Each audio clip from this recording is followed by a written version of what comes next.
un institut de sondage des médecins qui s'appelle Sermo, qui montre que dans le monde entier, chez les médecins qui ont en charge ça, le premier traitement de tous actuellement, c'est l'azithromycine dans 50% des cas, et l'hydroxychloroquine ou la chloroquine dans 44% des cas. C'est massif.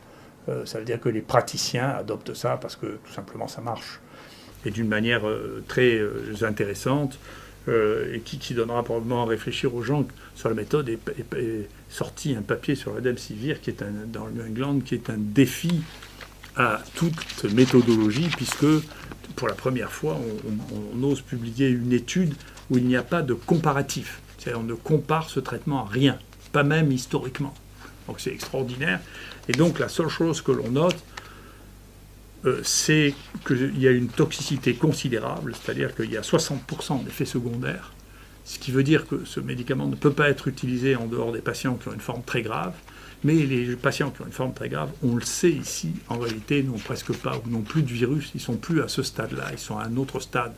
Ce qui veut dire que si ce médicament ne peut pas être donné à d'autres patients que les patients qui ont une forme très grave, et que dans les formes très graves, il ne sert à rien, le débat va petit à petit se réduire, puisque l'autre médicament qui était proposé aussi dans le bras Discovery, Cefidovir, a montré qu'il était totalement inefficace dans la même indication, ce qui veut dire quand même le paysage va s'éclairer sur les molécules qu'on peut vraiment utiliser et quand est-ce qu'on peut les utiliser. Donc quand les formes sont à ce stade de réanimation, en réalité, les antiviraux auront une activité relativement modeste parce qu'il y a très peu de virus. C'est notre expérience. On a même eu des patients qui étaient morts et qui n'avaient plus aucun virus.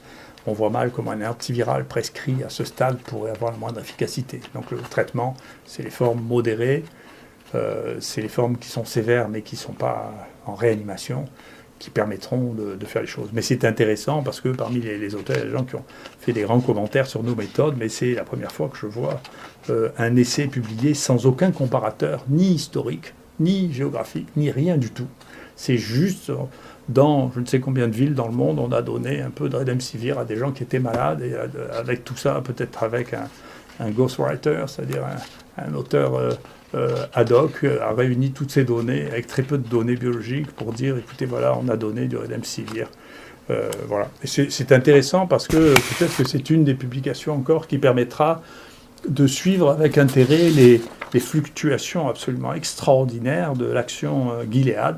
Et donc je sais qu'il y a un journal qui m'accuse d'avoir des conflits d'intérêts avec Sanofi, parce que j'ai discuté avec Sanofi au moment de la création des IHU, c'est ce qu'on nous demandait, il fallait qu'il y ait au moins une, deux ou trois industriels qui soient associés pour pouvoir faire du développement en France de la recherche transactionnelle. Moi j'ai discuté avec Sanofi pour faire ce que je fais maintenant, mais sans Sanofi, c'est-à-dire du repositionnement de molécules qui existent déjà.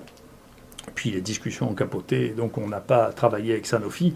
Mais vous voyez, vous regarderez ce truc, si moi je suis le conseiller de Sanofi, je suis un extrêmement mauvais conseiller parce que Sanofi n'arrête pas de perdre de l'argent, alors que les conseillers de Gilead sont des bons conseillers pour Gilead, parce que Gilead a gagné énormément d'argent depuis le début du Covid, bien que le cours de l'action soit modulé par le fait que l'on communique sur le fait qu'il y ait des traitements alternatifs pour la chloroquine, ou que l'OMS décide que le Remdesivir est le grand traitement, on voit l'action monter.